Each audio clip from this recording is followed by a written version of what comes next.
Alloh subhanahu va taolo ba'zi bir odamlardan so'rar ekan qiyomat kunidagi, "Hoy bandam, meni biror marotaba erkalatganmisan? Ey Robbim, sen olamlarning Robbisi bo'lsin.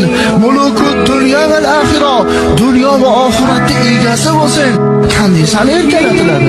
Shunda Alloh taolo aytar ekanki, "Meni 99 ta ismi sifatim bor. Shu 99 ta ismi sifatimni hech bo'lmasa 10 tasini aytganingda edi, men erkalanardim birga.